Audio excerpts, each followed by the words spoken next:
Well, this is inconvenient for stock market forecasters. Isn't that right, Pablo? Even Pablo says, it's inconvenient, Dad.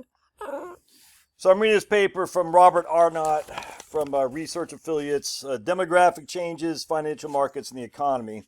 And this was published in 2012, and here's go right here: Demographic Changes, Financial Markets, and the Economy. And essentially, let me just show you what he says here because I got to chuckle at it. I mean, look, it's easy to be 20/20 hindsight. It's easy to be 20/20 hindsight. And that's what I do because I'm saying if you guys are wrong, not just this guy, but the whole entire stock market prognostication, if you guys are wrong here, why should you be right going forward? It's kind of like the vaccine doomsdayers, Neil Ferguson from the Imperial College of London. Oh my goodness, look at the swine flu, look at it, and he's never right. And yet somehow we close the whole world down because of that idiot. And of course, he's out there, getting jiggy with his girlfriend. The whole thing's just nuts, man. People just, I don't know. I don't get it. But anyway, so check this out. Using a large sample of countries and 60 years of data, the authors found a strong intuitive link between demographic transitions in both GDP growth and capital market returns. Unlike previous researchers who used ad hoc and restricted demographic variables, the authors impose a smooth, parsimonious polynomial curve across all age groups. Anyway, so let's just check. I just found this kind of funny because he says, while larger groups in the early 20s are clearly beneficial for economic growth, they hurt the performance of stocks and bonds. Let's see. The opposite holds for the middle-aged groups in their 50s, affecting GDP growth negatively and financial assets positively. It would appear that productivity starts to decline and savings to accelerate long before retirement. All right. So again, he's saying if you're young, if you have a young age group, you have high GDP. If you have an older age group, my age, you have a lower GDP but higher financial capital markets. Okay. One common theme: large populations of retirees 65 plus seem to erode financial market performance as well as economic growth. The older population, the less economic growth, and the less financial markets grow as well. That's what their claim is. Again, 2012. This makes perfect sense. Retirees are disinvesting in order to buy goods and services they no longer produce, and they're no longer contributing goods and services to the macroeconomy.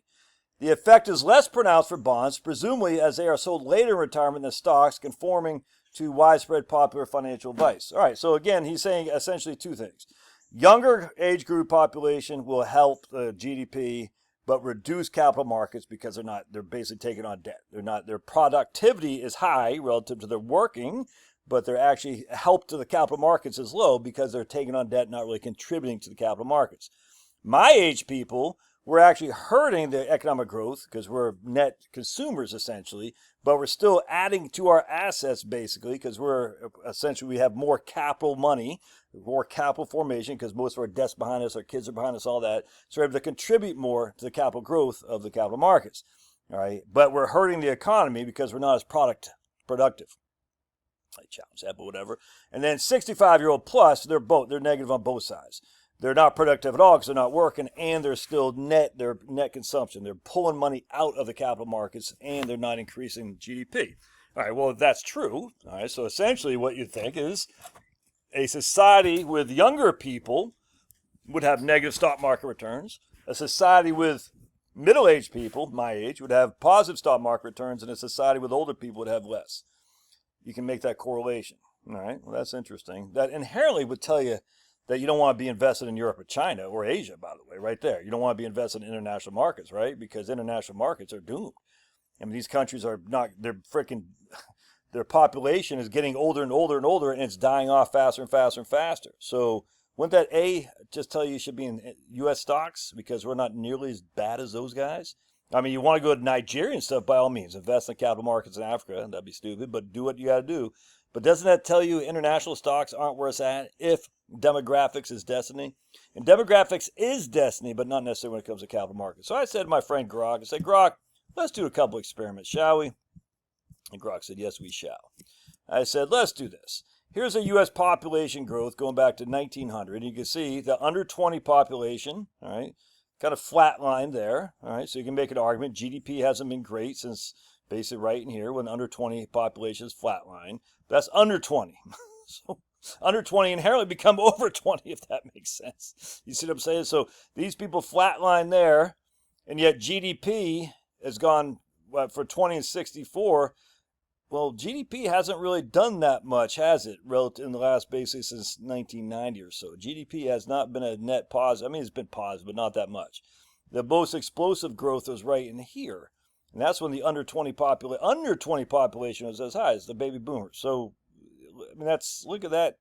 20 to 64 is less than the growth right here, and yet GDP over here has been well below what we've hoped for. So that doesn't make sense. Here's your plus 65 years old going from zero. Look at that. You can see significant growth in plus 65 from 2010 to 2020. And what did the markets do? Well, even here, 2025, the markets have gone crazy. So that kind of disputes that, does not? Yes, it does. So let's keep going here. So I said to myself, let's do this. Let's compare and contrast. Because we heard it a million times a Sunday, population growth is what leads to GDP, and GDP growth is what drives the stock market. It's so freaking stupid, man. This whole thing, we got to find a reason why X, Y, Z happened. Here's U.S. population growth in green. Here's the stock market from 1928 to 1940. That's a 12-year time frame. Population grew significantly over that time, 10%. Well, you got puppy. And the stock market fell down. All right, so you can see right here. That's total return, by the way, not just price to price. No, yucky. You don't want that. That's Finney's Band-Aid. Anyway, so you can see right here, there's no correlation there in terms of population growth. Certainly didn't keep us at bay from the Great Depression. So I said, okay, let's look at this. Let's look at annual population growth over decades. All right, so you can see 1909, 1.85, 1910, 1910 to 1919, 1.6. All right, you can see there, 1920, 1929, 1.38. 1930, I mean, you can see all this right here. 1940, 1950. So 1950 to 59, 1.76 was the population growth annually. 1960 to 1969, 1.21. All right, watch what happens here. 1970 to 1979, 0.95. So you can see the population growth is going down. But watch this. 1980 to 1989, massive stock market runs, 0.93. And going back to the 1950s, right here, 1.76. So basically half what it did in 1950 to 59. In 1980 to 1989, a massive portfolio growth. 1990 to 1999 is still 1.15% population growth. So basically 1% population growth in this huge 20-year frame where the markets are going crazy. Much less than what it did in the 1950s, what it did in the 1940s, what it did in the 1910s, all right? I mean, so you can see the population growth really indicate GDP or stock growth? Well, no, because then we come down here.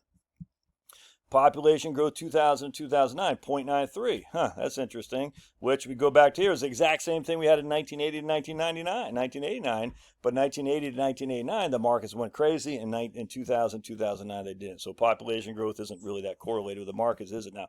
Oh, then we had 0.74% population growth from 2000 2019. Have we ever had anything that low? No. And right here, 1930 1939, we did. That's it. And what happened in 1930, 1939? We had the Great Depression. What happened in 2010 to 2020? We had massive growth. Look at this. 0.56 for the first 3 years in 2020s. 0.56 population growth, the lowest has ever been by far, and the markets still have gone crazy. So what's the correlation here? We'll check this out. So here's on an annual basis. You can see U.S. population growth versus S&P total returns. So the green is a population growth. This is the growth of the population. The S&P 500 is a total returns. That doesn't look like a very highly correlated scenario, does it? So I said, okay, what is the population growth per decade? Well, first I did from 1900 to 2023. I said, what's the correlation between population growth and S&P 500 return? You can see right here, very weak positive correlation. Essentially nothing. There's hardly any correlation whatsoever. All right, very weak positive correlation, very weak. So I said, okay, and here's a scatter plot. It's just all over the place, man. So you're going to make a correlation. It's okay. And I said, okay, how about by decade breakdown? What's the correlation between population growth and S&P 500? And you see slight positive, slight negative, negative. Baby boom plus bull market, .com plus global financial crisis. Overall, 0.04. Hardly any correlation at all. All right, then we go correlation decade by decade. Very weak positive, very weak negative, 0, very weak negative, moderate positive, weak negative, moderate negative, 0, very weak negative, net 0, 0, 0, weak negative. So again, anyone in their right mind is going to assume that population growth leads to X, Y, Z in stock returns. You'd have to say, well, it didn't do that in the past. It just didn't. And you can make an argument, as my man does here, that if your larger groups in the early 20s will clearly benefit the GDP growth, but they hurt the performance of stocks and bonds. It's just no correlation in that either. And you can make an argument, the opposite is true for middle-aged groups, my age, where GDP growth negatively grows, well, not negative growth, but lower growth. But the financial markets are doing well. Okay, maybe. But then they go on to say people in their 60s are the exact opposite, 65 plus. That there's negative population growth or lower GDP and lower capital returns. And we just don't see that. We just don't see it. Now, one of the things he does say, which I thought was pretty interesting, this guy James Paterba, who I've used a couple times in various videos I've done the last couple weeks here, if I can find his quote. This is pretty interesting. Hold on a second here. Hold on, my friends. Hold on just a second. In the empirical arena, one of the strongest criticisms comes from James Paterba in 2001. His main point is that statistical tests based on the few effective degrees of freedom lack the power to find robust evidence of such relationships in the time series data. All right. Basically, we don't have enough data sets to make any assumption about anything. We just don't. This whole thing with the capital markets, we just don't know. Okay, we don't have enough data, man. We just don't. In terms of statistically relevant history, it's just not there. Not enough sample sizes. And as such, you don't know. You don't know. So people say, well, demographics prove that the markets are going to underperform. Like, well, first of all, okay, if that's true, then we definitely don't want to be investing internationally. Okay, but that's true. So demographics prove that the capital markets don't perform. I said, well, that's just not true. We see that demographics, i.e. population growth, there's no correlation between S&P 500, not just year to year, but decade over decade in the course of the whole time. I've turned from 1900 to 2023. The correlation is so weak, positive, it's just not relevant. It's just not. And then you got to always look at it and say, well, how about bonds? Well, bonds, this is what I was talking about earlier today, the equity risk premium. At the end of the day, people invest in what they feel is going to give them the best rate of return for the amount of risk they're willing to take. And if people say, look, I'm going to get 4% in a guaranteed government bond, the safest thing I can get, I have to get more than 4% in a more aggressive, more risky portfolio. I have to. There's no two ways around that.